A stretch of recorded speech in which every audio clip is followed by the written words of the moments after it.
Hello बच्चों, कैसे हैं सब लोग। आशा सभी अच्छे होंगे और आपकी पढ़ाई भी अच्छी चल रही होगी, है ना।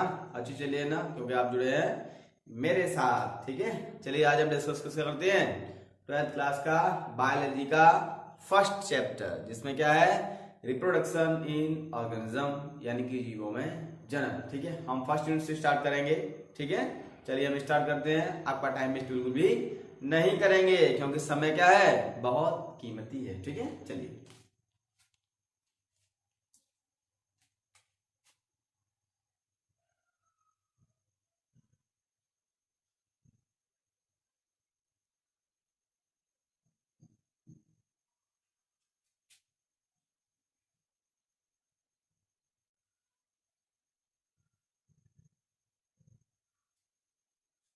रिप्रोडक्शन इन ऑर्गेनिज्म, है ना, इसको हम पढ़ेंगे। तो इसको पढ़ने से पहले हमें क्या पता होना चाहिए, रिप्रोडक्शन क्या होता है। ठीक है, ऑर्गेनिज्म तो आपको पता ही पड़ गया होगा 11th क्लास में। ठीक है, अगर नहीं भी बताया तो क्या करोगे, आप पढ़ लोगे। ठीक है, एनसीईआरटी किताब पढ़ लेना, आपको मालूम पड़ जाएगी। जो भी डाउट्स हैं तो हमें बता देना, नहीं तो हम कुछ उस पर भी वीडियो बना देंगे। ठीक है, तो सबसे पहले हम क्या पढ़ेंगे, हमें ये पता होना चाहिए रिप्रोडक्शन क्या होता है कि नहीं। तो रिप्रोडक्शन का मतलब होता है एक जीव से दूसरे जीव की उत्पत्ति। ठीक है, किसकी उत्पत्ति, एक जीव से दूसरे जीव की उत्पत्ति को हम क्या कहते हैं, रिप्रोडक्शन। ठीक है, रिप्रोडक्शन यानी कि हर एक जीव करता है, हर एक सजीव करता है। जीव यानी कि जितनी भी लिविंग थिंग्स है, जितनी भी living things, all living body जितनी भी है, वो सब क्या करेंगे, रिप्रोडक्शन करेंगे। बिकॉज क्यों क्यों करेंगे, क्योंकि reproduction is important for the existence of life. यानी कि लाइफ की अगर एग्जिस्टेंसी बनानी है, अगर लाइफ की एग्जिस्टेंसी बनानी है तो रिप्रोडक्शन करना ही होगा। समझ में आ गया। यानी कि अब रिप्रोडक्शन कौन करता है, मैंने आपको प्राइमरी स्टेज में यानी कि पहले ही बता दिया, यानी जब लेक्चर शुरू किया जब भी आपको बता दिया कौन करते हैं, यानी कि जितनी भी लिविंग बॉडी है, जितनी भी लिविंग थिंग्स है, इवन वो या तो एनिमल हो या फिर प्लांट्स हो, जो भी है सब क्या करेंगे, रिप्रोडक्शन करेंगे। चलिए इसको हम डिफाइन करते हैं। ठीक है,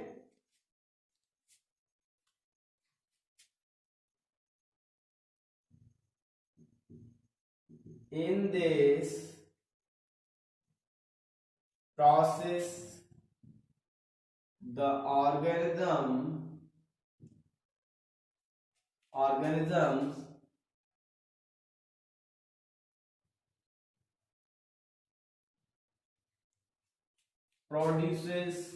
produce new young ones to itself।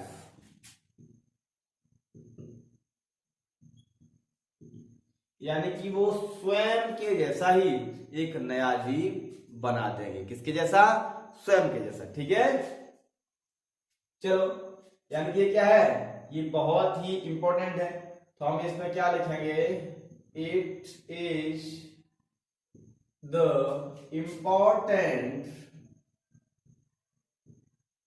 it is the important for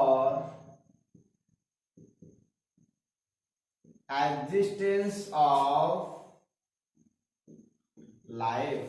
यानी कि रिप्रोडक्शन क्या है, लाइफ की एग्जिस्टेंसी को बनाए रखना है। आपने कहानी सुनी होगी ना, कौन सी कहानी, पहले पृथ्वी आपका क्या थी, अर्थ क्या थी, हमारी जलती हुई आग का गोला थी, है ना। तो फिर उस पर क्या हुआ, क्या हुआ, फिर ठंडी हुई, ठंडी होने के बाद उसमें क्या सेल डेवलप हुई। तो सबसे पहले प्रोकैरियोटिक सेल, फिर यूकैरियोटिक सेल, है ना। ऐसे ऐसे करके क्या चला है, इवोल्यूशन चला है। ऐसे तो इवोल्यूशन चला है। तो सेम कंडीशन है। अब एक सेल से फिर बहुत सारी सेल कैसे बनी, तो वो कैसे बनी, रिप्रोडक्शन से। वो कैसे बनी बेटा, रिप्रोडक्शन से। तो रिप्रोडक्शन क्या है, पृथ्वी पर जीवन को बनाए रखने के लिए बहुत ही जरूरी है। ठीक है, तो इसकी कंडीशन क्या होती है, यानी कि कौन कौन करता है भाई, all living body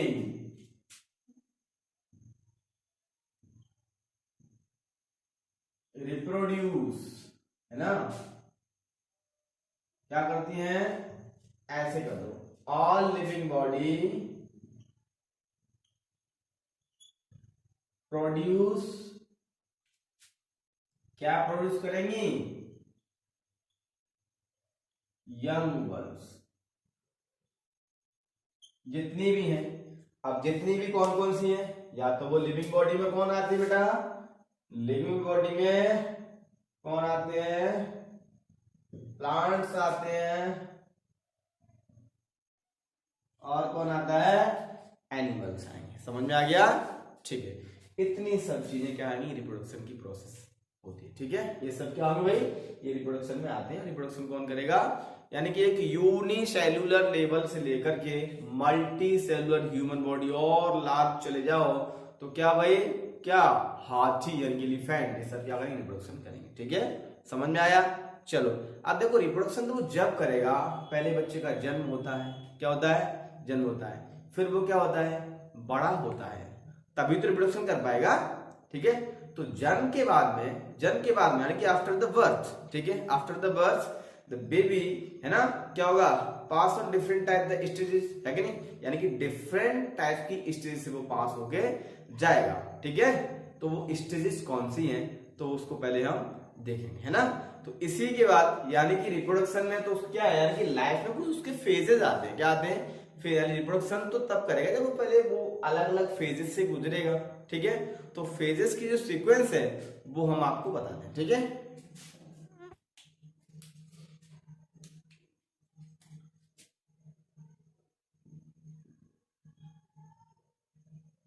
life span, life span क्या होता है, लाइफ स्पैन क्या होता है, ठीक है, लाइफ स्पैन की कंडीशन ये होती है कि यानी कि कोई भी जीव, कोई भी सजीव, सजीव मतलब लिविंग बॉडी, कोई भी सजीव, उसकी क्या होगी भाई, बर्थ से उसकी नेचुरल डेथ तक के टाइम पीरियड को हम क्या कहते हैं, लाइफ स्पैन कहते हैं उस ऑर्गेनिज्म का। ठीक है, जैसे एग्जांपल हम क्या लें, एग्जांपल मान लिया ह्यूमन बीइंग का, किसका, ह्यूमन बीइंग, चाहे आप काऊ का ले लो, चाहे आप एलिफेंट का ले लो, इवन किसी का भी आप ले सकते हो। ठीक है, तो हमने ह्यूमन बॉडी को पहले लिया है। ठीक है, आप क्योंकि आपने ह्यूमन बीइंग आपने देखा है, यानी कि चारों आप खुद ही क्या है, एक मनुष्य है, ह्यूमन है, तो आप वीडियो देख रहे हैं। ठीक है, तो वही है, इसका जो क्या है लाइफ स्पैन है, जो साइंटिफिक लाइफ स्पैन है, मतलब जो बायोलॉजिकली है, वो 60 ईयर है। कितना है, 60 ईयर। अब 60 ईयर का मतलब क्या है कि यानी कि जब से वो क्या हुआ, वो पैदा हुआ, पैदा होने से उसके जो क्या, जब तक उसकी डेथ हुई उस तक का जो बीच का जो क्या है, जो टाइम है, उसी को हम क्या कहते हैं, लाइफ स्पैन। ठीक है, तो लाइफ स्पैन क्या होता है, it is the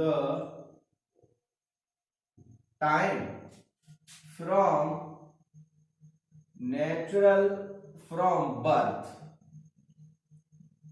birth to natural death, birth to natural death,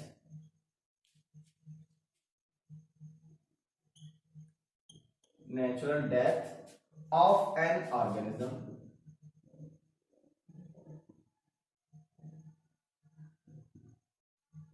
यानी कि कोई भी अगर एक ऑर्गेनिज्म है, उसके जन्म से लेकर के क्या, जो मृत्यु तक का जो समय होता है, उसको हम क्या कहते हैं, लाइफ स्पैन कहते हैं। समझ में आ गया? और ये क्या होता है भाई, ये डिफरेंट डिफरेंट टाइप होता है, यानी डिफरेंट डिफरेंट टाइप का होता है। हर एक जीव का, हर एक सजीव का, हर एक लिविंग बॉडी का अलग होता है। और ये कब तक हो सकता है, कुछ मिनट से लेकर के कई एक सालों तक हो सकता है। ठीक है, इट मे बी, देखो,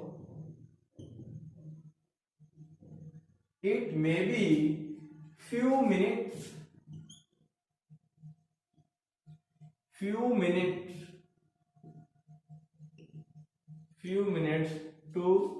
several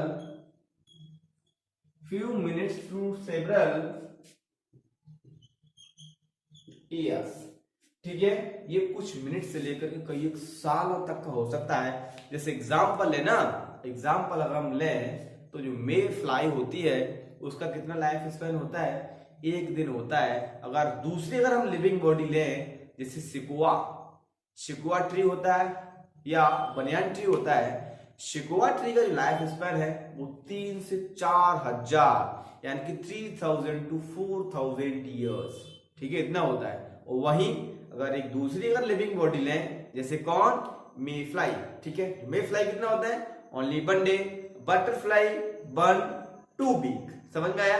तो कितना हो सकता है, यानी कि it may be few minute to several years, यानी कि कुछ मिनट से लेकर के कई एक सालों तक हो सकता है क्या, लाइफ स्पान। इसी लाइफ स्पान में जो क्या है, एक यंग बंस है जो क्या हुआ है, जिसने जन्म लिया है कि नहीं, जिसका क्या हुआ है, जन्म हुआ है। किसकी, कौन सी प्रोसेस के थ्रू हुआ है, रिप्रोडक्शन। कौन सी प्रोसेस के थ्रू हुआ है, तो रिप्रोडक्शन के थ्रू हुआ है। समझ में आ गया? ठीक है, तो वो डिफरेंट टाइप की स्टेजेस से क्या होता है, वो गुजरता है। वो स्टेजेस कौन सी है देखते हैं। Stages of life span, stages of life span, कौन कौन सी स्टेजेज होती है लाइफ स्पान की, देखो कौन सी स्टेजेज होती है। पहली स्टेज जुवेनाइल स्टेज,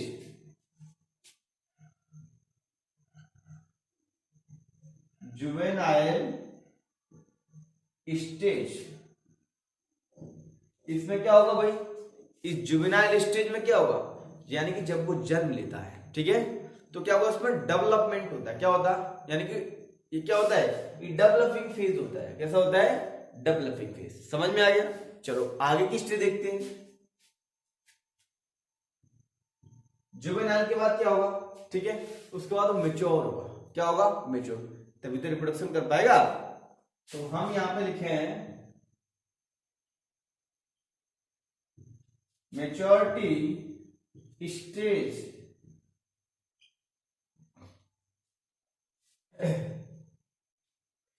अब देखो मेच्योर होने के बाद फिर क्या होगा, भाई, फिर क्या होगा, फिर सीधी बात है, उसका ढलना चालू हो जाएगा। यही कंडीशन तो होती है ना, है ना। तो ढलने का मतलब एजिंग कहते हैं ना, तो उसको बहुत सारी एज हो गई, एजिंग। ठीक है, क्या हो गया भाई, एजिंग। तो जो थर्ड स्टेज है वो क्या हो जाएगा आपका, एजिंग। क्या हो जाएगा, एजिंग। और जो फोर्थ स्टेज है आपकी, वो लास्ट में क्या होगा भाई,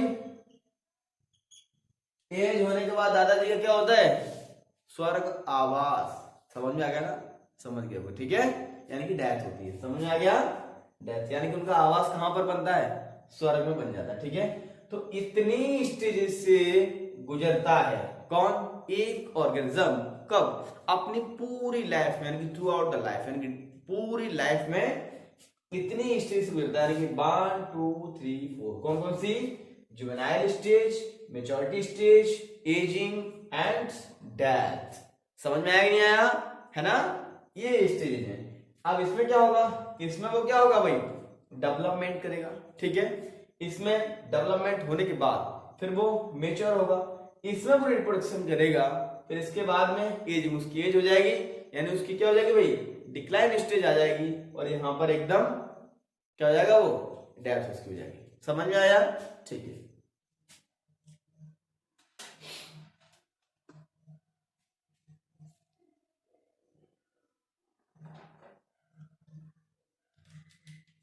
देखिए चलो इसको संभाल लो थोड़ा सा। एजिंग की स्पेलिंग AGE RING, ठीक है, एजिंग इसका।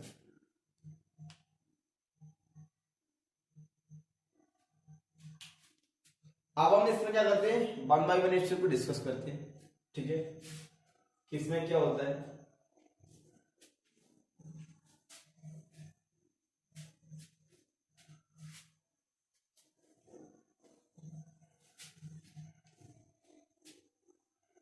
देखो 1 बाय 1 को हम इसमें से डिस्कस करें। जुवेनाइल स्टेज,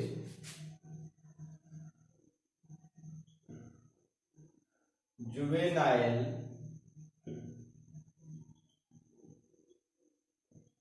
स्टेज, इस स्टेज में होगा क्या भाई, इस स्टेज में क्या होगा भाई, in this stage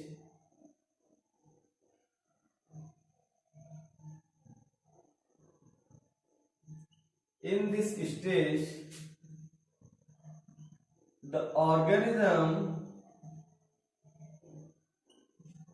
organisms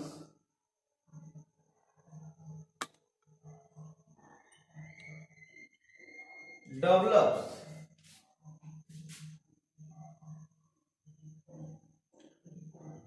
capacity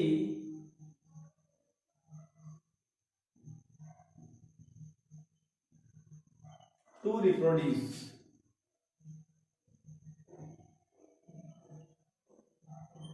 इसमें क्या करेगा भाई, ऑर्गेनिज्म जो रिप्रोड्यूस होने की जो कैपेसिटी को डेवलप करेगा। समझ में आया? चलो अगली स्टेज कौन सी है, मैच्योरिटी स्टेज।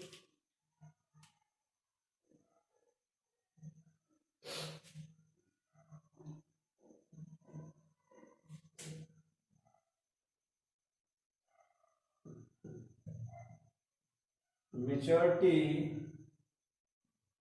स्टेज, ये स्टेज कौन सी है भाई, इसमें क्या होगा, द ऑर्गेनिज्म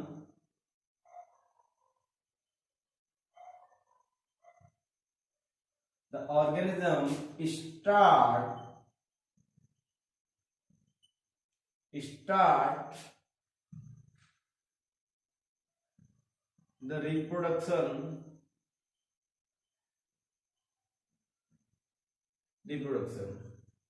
and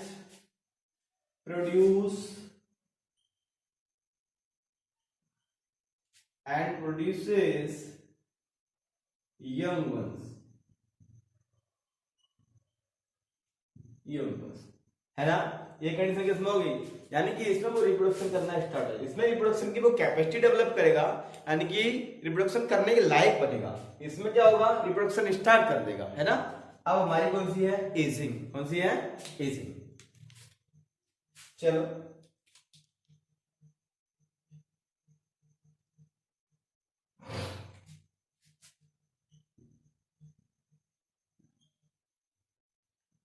एजिंग, इसमें क्या होगा, उसकी बॉडी का क्या होगा भाई, ग्राफ गिरेगा, यानी कि बॉडी इसमें क्या होगी, वीक होगी, बुढ़ापा बोलते हैं ना उसको, बोलते हैं हम ageing. In this stage,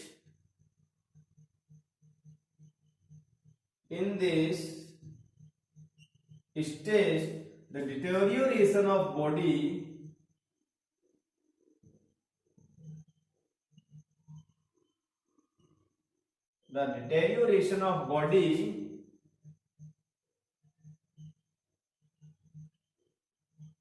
will start। ठीक है, यानी कि बॉडी का डिटेरियोरेशन स्टार्ट हो जाएगा, यानी ग्राफ कैसा था भाई, पहले ऐसे गया, ऐसे करके अब वो ऐसे चालू हो जाएगा। समझ में आ गया, ये कंडीशन इसकी रहेगी। और फाइनली डेथ, फाइनली क्या होगा भाई, डेथ।